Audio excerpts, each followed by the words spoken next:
Muy bien, mis queridos hermanos, entonces, como ustedes saben, estamos nosotros hablando y tratando acerca de este estudio que se llama especialidades ministeriales, ¿no? Y así como, por ejemplo, en la medicina, ¿no? No todo médico es especialista, son médicos, pero cada uno es especialista para una parte del cuerpo. Hay médicos especialistas en el corazón, hay médicos especialistas, aún inclusive en los dientes, ¿no? Hay médicos especialistas en la cabeza. De la misma forma también en el ministerio, de la misma forma también Dios llama ministros, pero unos son ministros pastor, otros son ministros maestros, otros son ministros evangelistas, otros son ministros profetas, y el día de mañana vamos a hablar del ministro apóstol. Así que, y digamos, hemos hablado que cada ministro tiene su unción sobrenatural, ¿no? La cual reposa sobre él, ¿no? Y que no es imitable. Por ejemplo, hemos hablado que en el caso del pastor, ¿no es cierto? La unción sobrenatural que tiene es la unción del rebaño, ¿no es cierto? Todo aquel que tiene de repente un llamamiento a pastor va a tener esa unción del rebaño. De la misma forma también el que es llamado como ministro maestro, ¿no es cierto? Tiene una unción sobrenatural de formar discípulos, ¿no? De la misma forma también el ministro evangelista tiene, digamos, una unción sobrenatural de que ocurra en el ambiente conversiones, ¿no es cierto? Esa es la unción que reposa sobre el ministro evangelista. Eso ya lo hemos hablado, hermano, y hemos hablado el día de ayer, la primera parte, ¿no es cierto?, del ministro profeta. Hemos aprendido, hermano, que no todo aquel que porque es guiado por el Espíritu de Dios ya es profeta, ¿no? Eso hemos aprendido. Porque en sí dice la palabra en Romanos capítulo 8, que todos los hijos de Dios somos guiados por el Espíritu de Dios, ¿no es cierto? Entonces, nosotros como creyentes, nosotros como cristianos, al ser guiados por el Espíritu Santo, ¿no es cierto? Vamos a tener algún sueño, alguna palabra, pero no por eso somos profetas. De la misma forma hemos hablado también que hay un nivel más alto, que son los hermanos que tienen ya el don de profecía, el don de profecía, ¿no es cierto? Ahora, cuando hablamos, por ejemplo, de hermanos que tienen el don de profecía, ya es, digamos, más alto, ¿no? Pero no por eso tienen el ministerio del profeta, ¿no es cierto? Ahora, está ya el que tiene el ministerio del profeta. Ahora, hemos hablado que la unción sobrenatural que tiene el profeta son las predicciones. Todo lo hemos venido enseñando desde, digamos, el día de ayer, ¿no es cierto? Y todo con textos bíblicos. Hemos hablado también que la fuerza que el profeta tiene es esa fuerza en los ayunos y oración.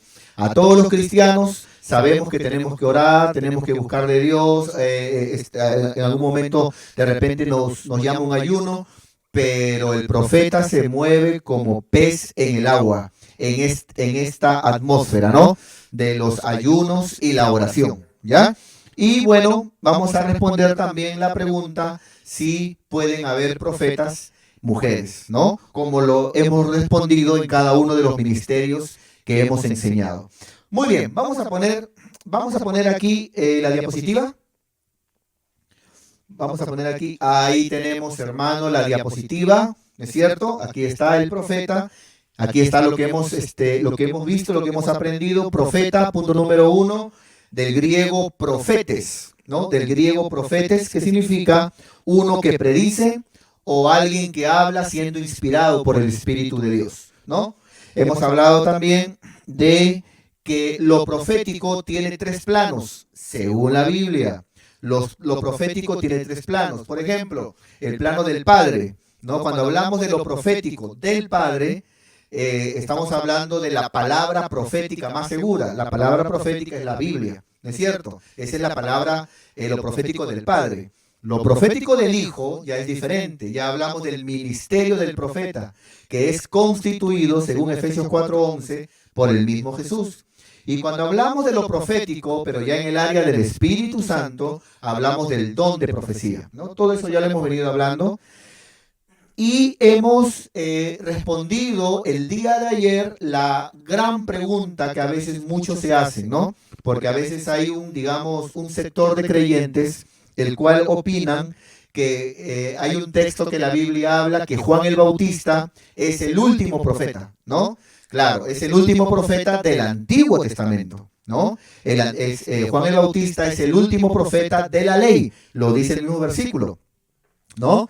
Entonces, vamos a empezar con ese versículo, ¿ya? Vamos a empezar.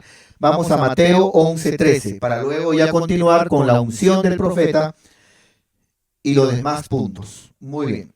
Entonces, Mateo 11:13 me parece, ¿no? Vamos para allá. Muy bien. Esto tratamos el día de ayer y por aquí vamos a empezar, ¿ya? Mire, por ejemplo, este versículo dice, porque todos los profetas y la ley profetizaron solo hasta Juan, ¿no? Profetizaron hasta Juan. Entonces muchos hermanitos cuando leen este versículo dicen, ya ve, si hablamos de profetas, Juan es el último. Claro, Juan es el último profeta de la ley, en el Antiguo Testamento. Pero ya les hemos enseñado, mis queridos hermanos, que la Biblia habla en todo el Nuevo Testamento de profetas, ¿no es cierto? Pero bajo la gracia, ¿no es cierto? Profetas de Jesús. Los profetas hasta Juan son los profetas del Padre. En cambio, los profetas de ahora son constituidos por el Hijo en la dispensación del Espíritu Santo. ¿Ve? Entonces, hermano, y también hemos hablado de la diferencia entre el profeta del Antiguo Testamento y el profeta del Nuevo Testamento. O sea, tenemos que también ser sinceros en eso. Por ejemplo, el profeta del Antiguo Testamento, lo que él hablaba o recibía de Dios, quedó en la Biblia. ¿No es cierto? Quedó en la Biblia. O sea, el profeta del Antiguo Testamento ayudó a poner fundamento bíblico. El profeta del Nuevo Testamento no tiene ninguna autoridad de aumentar a la Biblia ni de quitar a la Biblia. Lo que hace el profeta del Nuevo Testamento es, como vimos el día de ayer, es, digamos, edificar, consolar y exhortar, ya que ese es el teje y maneje de la profecía según 1 Corintios 14:3, ¿no? Dice la palabra que el que profetiza, ¿no? Está para edificación, exhortación y consolación. ¿No es cierto? Muy bien, entonces, respondimos esa pregunta. Volvamos a la diapositiva, por favor. Muy bien. Entonces, hay un sector de la iglesia que piensa de que ya en estos tiempos no hay profetas, ¿no? Y usan ese versículo, y bueno, a mi parecer, totalmente distorsionado y sacado de contexto. Muchas gracias. Entonces, vamos ahora a pasar al siguiente punto, ¿no? Vamos a ver ahora la unción del profeta, ¿no? Lógicamente del Nuevo Testamento. La unción del profeta son las predicciones. Las predicciones. Muy bien. Vamos a estar viendo esto acerca de las predicciones, ya que esto tiene que ver, hermano, con que el profeta tiene esa capacidad sobrenatural de ver u oír cosas que a los demás que no tenemos ese don, que no tenemos ese ministerio, no nos sería humanamente, digamos, capaz. No podríamos hacerlo, a diferencia del profeta. Yo les hablaba el día de ayer que el profeta es como en un castillo, a veces siempre hay una torre en alto y hay uno que mira, ¿no? El que está arriba siempre como un centinela, ¿no es cierto? Ya, y él es capaz de ver lo que, digamos, lo que a kilómetros de repente vienen caballos o vienen hombres y siempre está informando, ¿no? De repente vienen personas, lo que de repente alguien que está abajo no podría notar, no podría ver, excepto se acerque más. Bueno, esa es la capacidad que el profeta tiene, de poder percibir, oír, captar, ¿no es cierto?, de parte de Dios, lo que conocemos en la Biblia como predicciones, ¿no? Ahora, no solamente tiene que ver con predecir el futuro, ¿no? Sino también el profeta a veces puede conocer, como una palabra de conocimiento, conocer algo que ha ocurrido, conocer de repente algo que ha sucedido, ¿no es cierto? O conocer un hecho presente. También entra eso dentro de lo que se conoce como predicciones, ¿ya? Porque está prediciendo algo que no se conocía. Bueno, vamos a ver qué nos dice la palabra del Señor. Vamos a prepararnos. Juan capítulo 14, del 16 al 19. Juan capítulo 14, del 16 al 19. Muy bien. Vamos para allá, mis queridos hermanos. Juan 14, del 16 al 19. Muy bien. Ese es el versículo. Juan capítulo 4. Juan capítulo 4, del 16 al 19. Muy bien. Aquí vamos a ver, hermanos, la historia cuando Jesús conversa con esta mujer llamada la Samaritana. ¿Se recuerda? Ya habíamos hablado de ella en el tema que ella fue usada, por ejemplo, para que por la palabra de ella toda una ciudad creyese por la palabra de una mujer.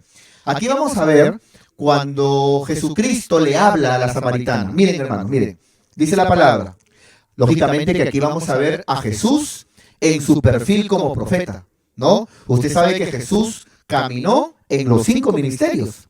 La Biblia habla en Hebreos que Jesús es el apóstol del Padre, porque la palabra apóstol significa enviado, ¿es cierto? Jesús fue el apóstol del Padre, o sea, fue apóstol. Jesús fue profeta, le llamaron profeta. Jesús fue hermano evangelista, ya que hizo una gran labor evangelística. Jesús fue maestro, ya que él cada vez que hablaba enseñaba. Y Jesús fue pastor, ¿no es cierto? Ya que Jesús, hermano, lo que vino es a salvar las ovejas perdidas, ¿no es cierto? Bueno, entonces, dice aquí la palabra que Jesús se encontró con esta mujer, la samaritana, y Jesús le dijo, ¿no? Le dijo a la mujer, le dijo, ve y llama a tu marido y ven acá, le dijo, ¿no? Ven y llama a tu marido y ven acá. Parece que en algún momento la mujer como que le dio a entender a Jesús de que no tenía ningún tipo de marido, ¿no? Y Jesús le dijo, tranquila, llama a tu marido y ven para acá. Verso 17, dice la Biblia. Respondiendo la mujer, le dijo, no, ¿qué estás hablando? Le dijo, no, yo no tengo marido, le dijo. Y Jesús le dijo, bien has dicho, o sea, bien estás diciendo, ¿no es cierto? No tengo marido. ¿Por qué? 18. Porque 5 maridos has tenido, dice la Biblia, ¿no es cierto? Le dijo el Señor, 5 maridos has tenido y el que ahora tienes tampoco es tu marido.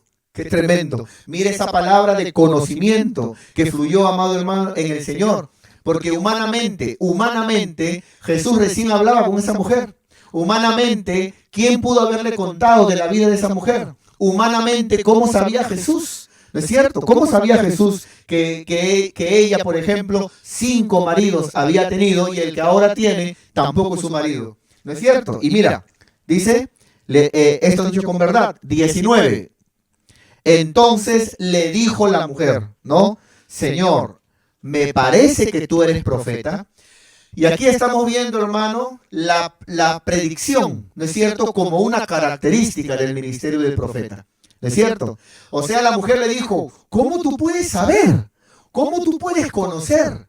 ¿Cómo, sin que nadie te hable, sin que nadie te diga? ¿Cómo tú puedes, digamos, saber algo oculto? ¿Cómo tú puedes saber? ¿No? Ya sea del pasado, del presente, ¿no? Como palabra de conocimiento, o del futuro, como una palabra de sabiduría. ¿No es cierto? ¿Cómo tú puedes saber? Ese es el profeta, ¿no? Ese es el profeta. El profeta tiene esa capacidad, hermano, de ver, de entender, de percibir lo que humanamente, hermano, a cualquier persona nos sería difícil. ¿No es cierto? Eso es el profeta. Muy bien, vamos ahora a ver, por favor, nuevamente la diapositiva para ver otro versículo. Muy bien. Entonces, hemos visto Juan 4, 16 al 19. Vamos ahora a 1 Corintios 14, 24. 1 Corintios 14, 24. Y luego vamos a irnos al 25, al 29, al 30 y al 37. No se preocupen, yo les voy a guiar aquí. Aquí en este capítulo se va a tratar, o se va a tratar acerca de los dones y también acerca también de los ministerios, porque se habla de profetas. Ya lo hemos visto, ¿no? Y aquí vamos a ver, amados hermanos, miren, para que ustedes puedan notar, aquí vamos a ver cómo esa unción sobrenatural que está sobre el profeta tiene que ver mucho con sacar lo oculto del corazón. Tiene que ver, ya sea, repito, algo del pasado, algo del presente o algo del futuro. Pero tiene que ver mucho con, digamos, sobrenaturalmente decir algo que humanamente estamos limitados y no podemos. Esa es la capacidad del profeta. Miren, hermanos, vamos a ver verso 24 y verso 25. Dice, hablando de un culto, acá está en un culto. Pero si todos profetizan, dice aquí el apóstol Pablo, pero si todos profetizan y entra algún indocto, algún incrédulo, ¿no es cierto? Y entra algún incrédulo o algún indocto. Un incrédulo es un invitado, alguien que no está convertido, y también es indocto porque, digamos, indocto es lo contrario de una persona docta, ¿no? De alguien con conocimientos. Digamos que es alguien que al empezar es ignorante en todas las cosas de Dios. Muy bien, dice la Biblia, estamos en un culto y entra un nuevo, incrédulo, no cree, indocto, no tiene conocimientos. Dice, por todos es convencido, nota, por todos es juzgado. Pero ¿cuándo viene eso de que esa persona nueva es convencida y se siente juzgada? Verso 25. Cuando lo oculto de su corazón se hace manifiesto.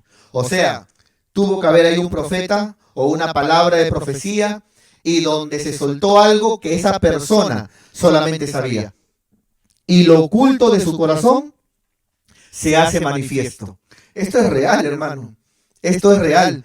Yo conozco de primera mano testimonios, a veces de que en medio de un culto se ha levantado un profeta diciendo, aquí hay alguien que ha venido con un revólver con la intención de matar. Y definitivamente, hermano, se levantaba alguien asombrado, ¿cómo sabían? Sacando el revólver diciendo de que había sido enviado para matar a alguien dentro de la iglesia. Lógicamente que estamos hablando de sacar lo oculto del corazón y que se haga manifiesto. Eso se llama predicción, ¿no es cierto? Y así, postrándose el invitado sobre su rostro, adorará a Dios, declarando que, atento por acá, verdaderamente Dios está entre vosotros. Qué impresionante, ¿no? Pero eso ocurre cuando hay profetas. Eso ocurre, hermano, cuando puede haber de repente una palabra fresca de parte de Dios. Por eso, hermano, esto también es importante, ¿no? Muy bien, vamos a leer también ahora versos 29 y 30. 29 y 30. Mire lo que dice la palabra. Asimismo, los profetas, ¿ya? Quiero que note cómo la Biblia habla que en un culto de la iglesia hay profetas, ¿no? Para aquellos que piensan de que esto ya no hay y quieren descuartizar la mano de Dios, no cortándole uno o dos dedos, ¿no? Asimismo, los profetas hablen 2 o 3 y los demás juzguen. Eso también ya lo habíamos hablado y eso también es muy importante, hermano. No es que cuando el profeta hable, ya, ahí queda todo. Para eso es importante siempre que el ministro de la iglesia y también los hermanos maduros, ¿no es cierto? Los hermanos maduros de la iglesia estén atentos, porque es permitido, según la Biblia, que un profeta hable y que los demás juzguen. ¿Juzguen quién? No al profeta, sino lo que habló. Juzguen si lo que habló es palabra de Dios. Juzguen si lo que habló es correcto. Juzguen si está bien lo que habló según la base bíblica, ¿no es cierto? Como dice la palabra de Dios, a la ley y al testimonio, ¿no? Y quien no crea esto o no quiera esto es porque no le ha amanecido. Entonces, eso es muy importante. Entonces, un profeta no tiene por qué resentirse si se entera, por ejemplo, que la Biblia manda que juzguen lo que dice. Porque si él sabe que siempre va a hablar palabra de Dios, está bien, es normal. Es como en el caso de un pastor. ¿No es cierto? Si un pastor, por ejemplo, sabe que lo que enseña, que lo que habla es correcto, él no tiene por qué temer en que vean y confirmen en la Biblia si es real o no. El problema es cuando se miente. De la misma forma también, es bíblico que un profeta hable y que los demás juzguen. ¿No es cierto? No es que todo lo que el profeta diga, todos tienen que no. Siempre hay que ver, ¿está en la Biblia eso? ¿Es correcto eso? Muy bien. Asimismo también, muchas gracias. Asimismo también, dice, hermanos, hemos leído el verso 29, vamos a leer el verso 30. Y si algo, note, hablando del profeta, y si algo le fuere revelado, ¿lo vio? Lo vio como la predicción, es la unción sobrenatural que reposa en el profeta. O sea, cada ministro tiene una unción, ¿no es cierto?, particular. En el caso, por ejemplo, del que es pastor, como ya hemos dicho, ¿no es cierto?, tiene un rebaño. Usted sabe de que no es cuestión de pagarle a la gente para que te escuche. Si tú eres pastor, habrá un rebaño. Si eres maestro, tendrás esa capacidad de formar gente. Si eres evangelista, cuando prediques, habrán conversiones. De la misma forma, si eres profeta, ¿no es cierto? Si eres profeta, digamos que las predicciones, el oír algo, el percibir algo, lógicamente que venga de parte de Dios, será una unción que acompaña a tu ministerio, ¿no? Eso, no es cuestión de que yo me suelte 4 o 5 lenguas, o porque yo me pongo a temblar, o porque yo digo que soy profeta, no. La Biblia dice, por sus frutos los reconoceréis. Por eso, como ya hemos dicho, en este asunto de ministerios, no es cuestión de nombramiento, sino de reconocimiento. No es cuestión de regalar títulos, es cuestión de aquel que es llamado de Dios, va a haber fruto y ahí viene el reconocimiento. No es cuestión de nombramiento, sino de reconocimiento. Hablando del profeta, y si algo le fuere revelado, a otro que estuviera sentado cae el primero, ¿no? Entonces el profeta tiene eso, siempre va a percibir algo. Cuando hablamos aquí de revelado, no hablamos de una revelación extrabíblica, no hablamos de algo que yo recibo y que no está en la Biblia, no, hablamos de algo que le fue dado, ¿no es cierto? Y esa es la capacidad del profeta. El profeta siempre va a percibir algo, ¿no? En algún momento va a ver algo, va a percibir algo, Dios le va a revelar algo, ¿no es cierto? Y esa es la capacidad sobrenatural que reposa sobre el profeta, ¿no? Qué lindo ministerio. Pero también es el ministerio del profeta, hermano, es uno de los ministerios con más cuidado dentro del reino de Dios. ¿Sabes por qué? Porque una de las cosas que la Biblia más habla, adivina de qué es, de los falsos profetas. Entonces, ¿y sabes por qué también, hermano, es cuidadoso en este asunto de los profetas? Porque el profeta siempre va a tener tres fuentes para poder recibir, digamos, o para poder percibir algo. La primera, de Dios, y para eso el profeta debe de estar siempre consagrado, buscando a Dios, sirviendo a Dios. La primera, de Dios. La segunda, ¿no es cierto?, de su propio corazón.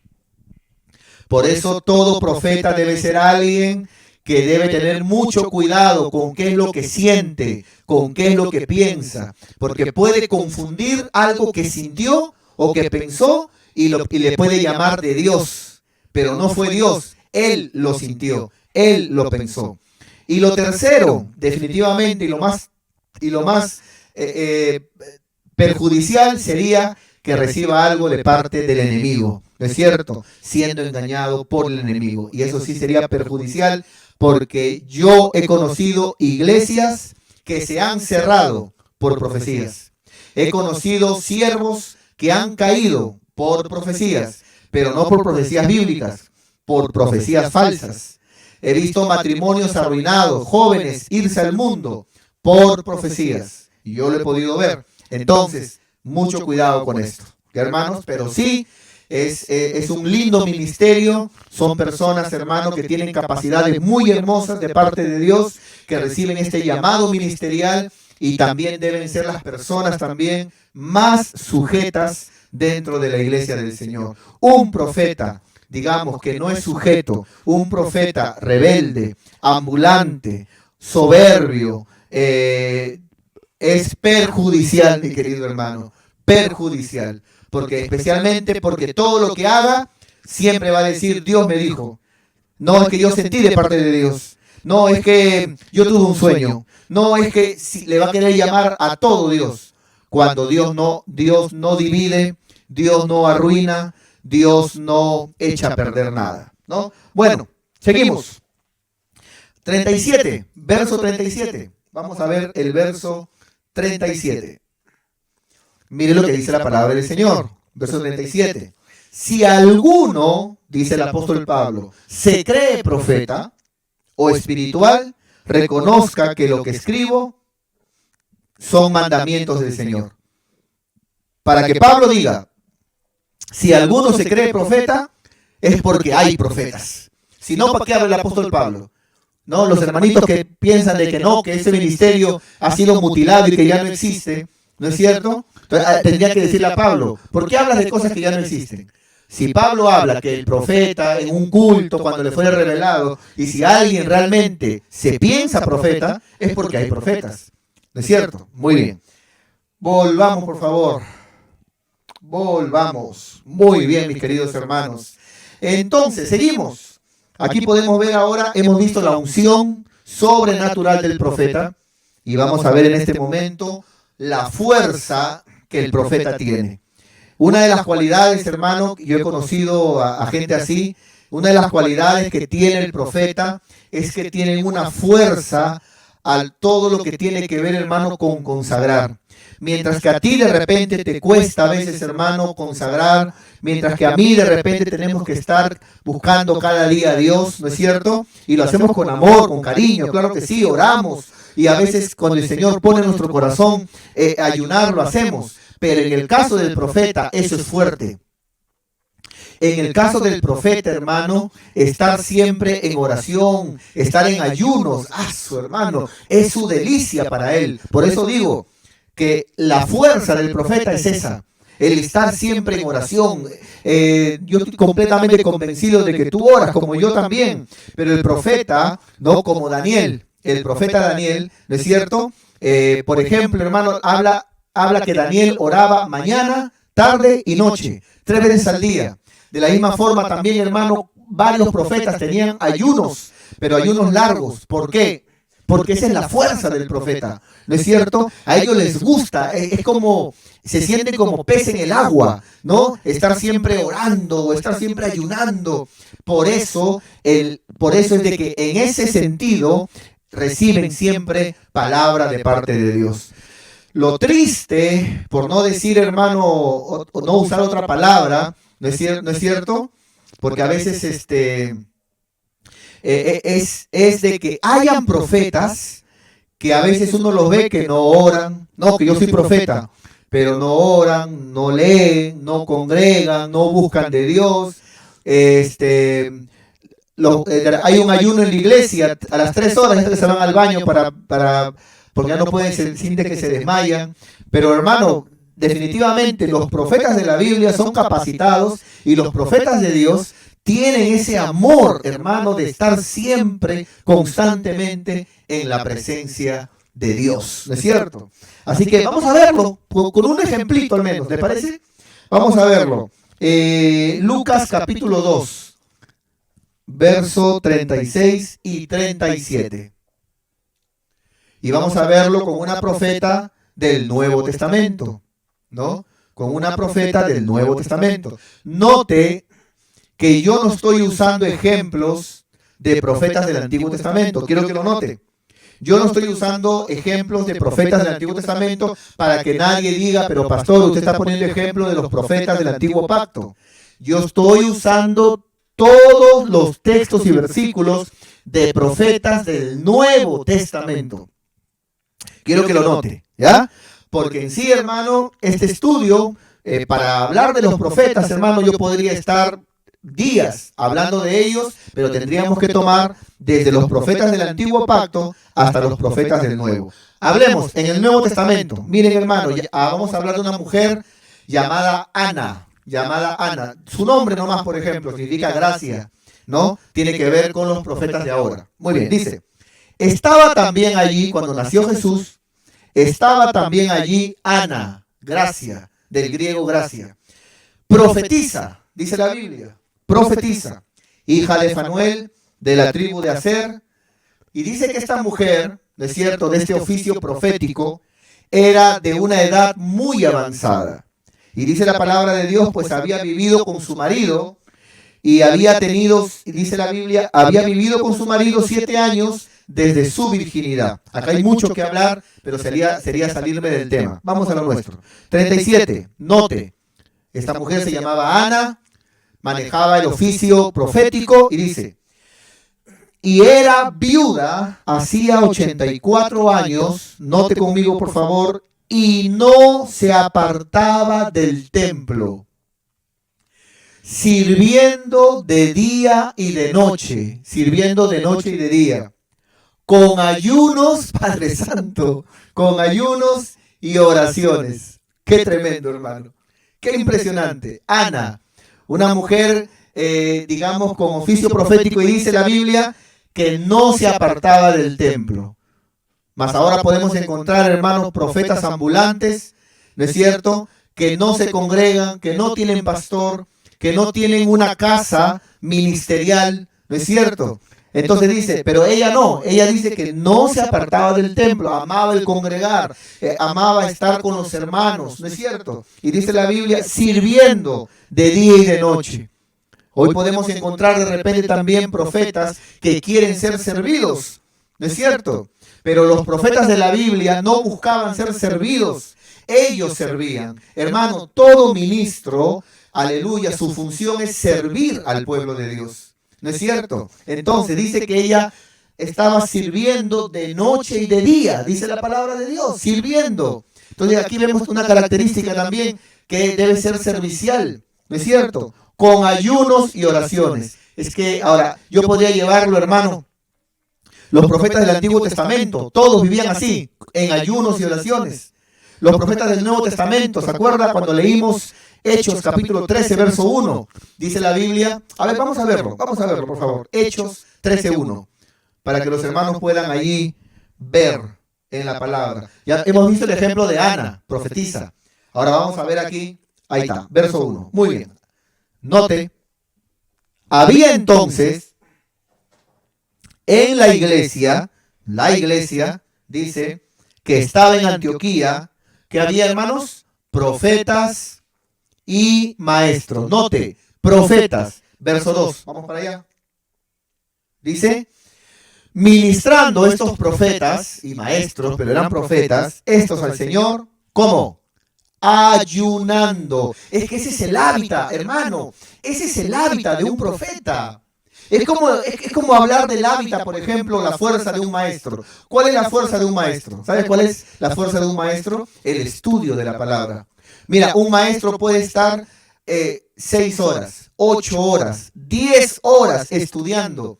Y alguien le puede preguntar, no estudies tanto que te vas a estresar. No, se estresa más no haciendo lo que le gusta.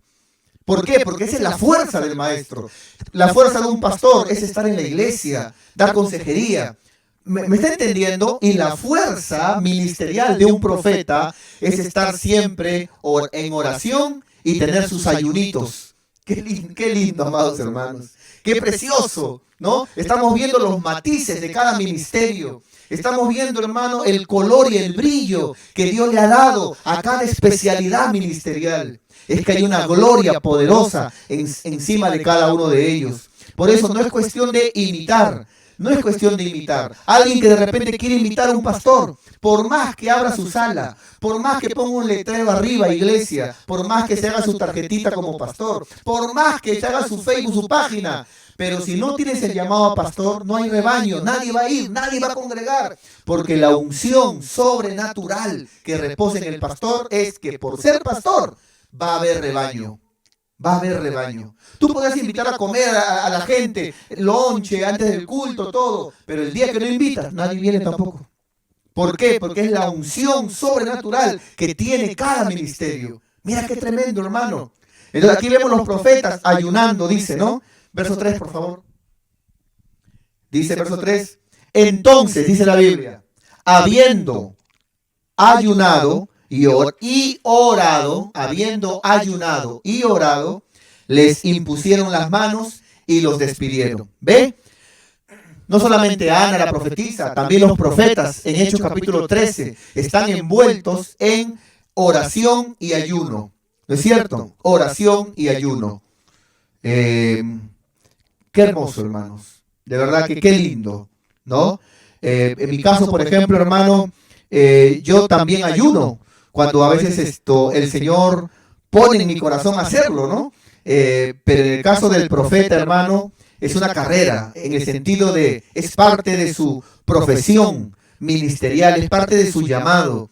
Estar siempre, es su delicia de él, estar siempre, su oración en la mañana, su oración luego en la tarde, en la noche, luego de eso de repente ya el miércoles y el viernes tengo mis ayunitos, ¿no? ¿Por qué? Porque hay una necesidad que Dios se la ha puesto para que en esa atmósfera Dios pueda darle palabra para un hermano, palabra para él, palabra para la iglesia, palabra para el pastor, palabra para el ministerio. Qué hermoso, amado hermano. Y siempre donde hay un profeta, y repito, no hablamos de nombramientos, sino de reconocimiento, gente de fruto, donde en una iglesia que hay verdaderos profetas, hermano, siempre antes de una crisis, antes de un problema, ya Dios habla mediante sus vasos. Es como que Dios avisa. El problema no es de que Dios no hable. A veces nosotros no escuchamos. El problema, Dios es un Dios que habla, mi querido hermano, y anticipa, y avisa, y prepara, y cuida. Muy bien, salimos por favor, y vamos a ver ahora, por último, vamos a responder ahora como último punto, si pueden haber mujeres en el oficio profético. ¿Pueden haber mujeres profetas? Y como ya hemos venido enseñando, digo esto porque a veces vivimos en una sociedad donde se piensa que la mujer no puede predicar, en una sociedad donde pensamos que la mujer no puede ser usada por Dios, que siempre tiene que ser el varón, que siempre tiene que ser el macho alfa, por decirlo así, ¿no es cierto? Entonces, y a veces hemos hablado de que a veces el peor enemigo de una mujer, a veces es otra mujer. Porque a veces los pastores llamamos también. Y a veces las mismas hermanas que quieren levantarse, los hermanos quieren apoyarla. Pero a veces nunca falta por ahí una misma hermana. No, que Dios usa solamente al varón. No, que la mujer no debe de predicar. Porque la Biblia dice que callen las mujeres en las congregaciones. Porque la Biblia dice de que no puede una mujer predicarle a un hombre. Y ya hemos enseñado, hermano, que esos versículos están totalmente fuera de contexto. ¿No es cierto? Porque si así fuera, hermano, no habría en la Biblia mujeres que enseñaron, que predicaron, como lo que vimos, la samaritana. Todo un pueblo se salvó por la palabra de una mujer. Impresionante. Entonces, vamos a responder esta pregunta. ¿Pueden haber profetas mujeres? Bueno, permítame darle dos ejemplos el día de hoy, ¿ya? Para poder ya ir terminando con este hermoso tema del ministerio del profeta. Muy bien, vamos a ver, hemos visto ya el ejemplo de Ana, ¿es cierto? En el Nuevo Testamento, hemos visto ya el ejemplo de Ana, pero vamos a ver el ejemplo de María. ¿Te acuerdas de María? María, la hermana de Moisés, ¿te recuerdas? Mira cómo le llama la Biblia a ella. Vámonos al libro de Éxodo 15:20. Aunque permíteme primeramente decirte algo. De que hay mujeres usadas por Dios, ni hablar. Y vamos a verlo. Éxodo 15:20. Gloria a Dios. ¿Qué te parece, hermano, si damos fuertes glorias al nombre del Señor? Ahí en tu lugar, hermano. Ahí en tu lugar donde estás, vamos a dar fuertes glorias al nombre del Señor. Ahí en tu lugar. Acompáñame, ¿no? Especialmente en esa parte donde decimos quién vive. Ahí, hermano, Cristo. ¿Quién salva? Cristo. ¿Quién sana? ¿Quién sana? ¿Quién te mantiene sano? ¿O quién te sanó? Cristo, ¿no es cierto? Muy bien, vamos a dar fuertes glorias al nombre del Señor. A su nombre, a su poderoso nombre. a su glorioso nombre. Aleluya, aleluya. Palmas al nombre del Señor. Ahora te pregunto, hermano, ¿quién vive? ¿Quién salva? ¿Quién sana? ¿Quién viene por segunda vez? Cristo. Palmas al nombre del Señor. Aleluya. Cristo vive. Cristo vive. ¿Te acuerdas de esa arenga que hacíamos, hermano, en las campañas? ¿Ah? Cristo vive. Cristo vive.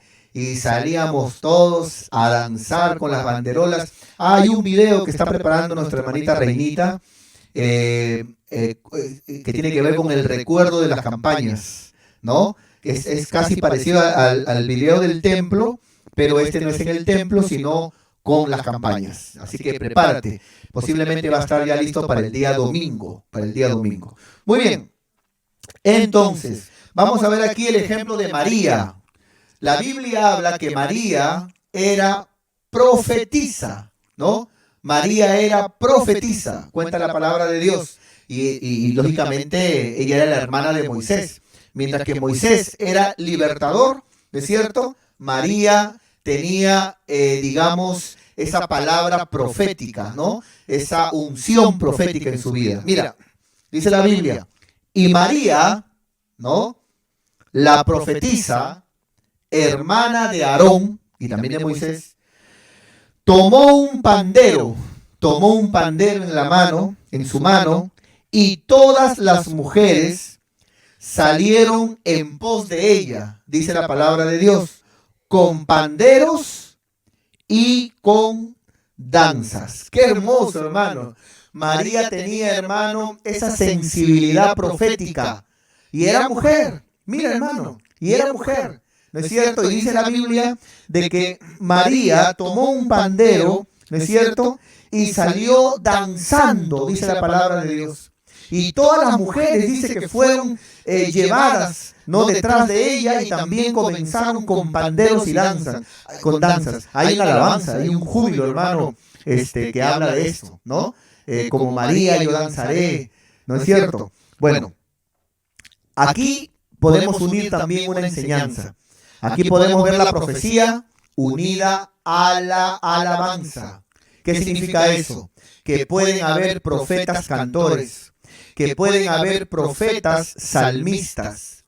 María era profetisa, pero también era alguien dada a la alabanza. Qué lindo, amado hermano. O sea, no solamente alguien profético en la palabra, sino también aquí vemos que se une lo profético con la alabanza. Imagínate, hermano, eso implicaría que el que está llevando la alabanza, hermano, cada vez que canta, como que hay una gloria que cae, hay una palabra fresca cuando ministra, hay algo que se desata en la alabanza, es una alabanza profética.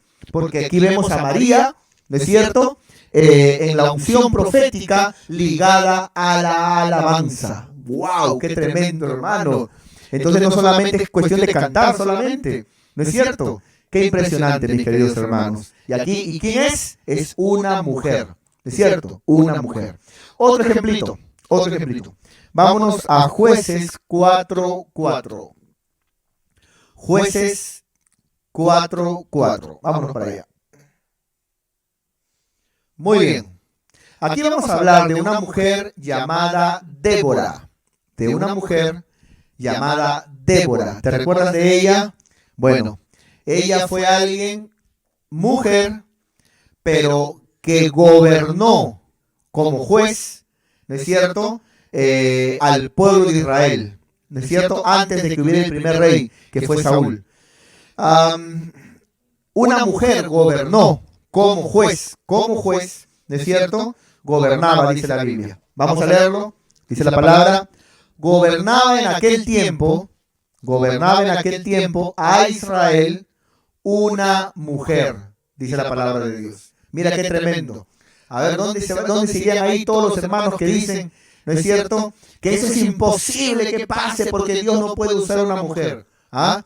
Ahora, no me vengas ahora con que no, pero ese es en el Antiguo Testamento. Mira, si en el Antiguo Testamento, sin Cristo, porque ahora en Cristo dice la Biblia en Gálatas que para Cristo no hay varón ni mujer. Ya no existe ya. Así dice la Biblia en Gálatas. En Cristo no hay que seas varón o que seas mujer. Así dice la Biblia, ¿no? Pero mira, si en el Antiguo Testamento Dios permitió esto, ¿ah? A gente donde todavía el Espíritu Santo no vivía en ellos, a gente donde se le llamó pueblo, pero no eran hijos de Dios. Ahora imagínate ahora a una mujer que el Espíritu Santo vive en ella, ¿no es cierto? Y que es una hija de Dios.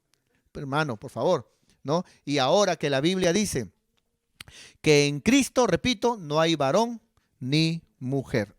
Entonces, gobernaba en aquel tiempo a Israel una mujer, dice, Débora. Ahora mira, profetiza.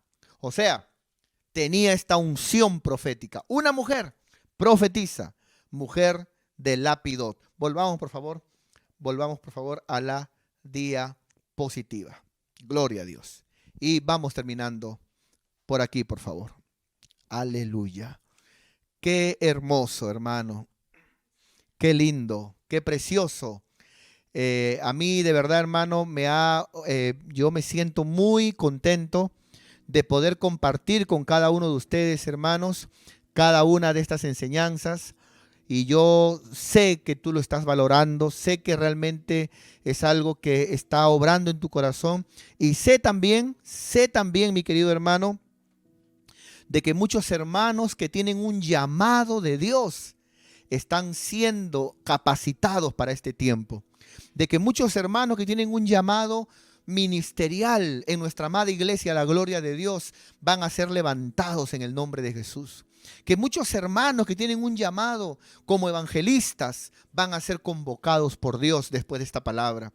Que muchos hermanos que tienen un llamado como maestros van a ser convocados por Dios después de esta especialización ministerial. Que muchos hermanos que tienen una vocación pastoral van a ser llamados también, pero ya no solamente porque aman a Dios, ¿no? Sino también amor y conocimiento y amor, y todo bajo el respaldo de Dios.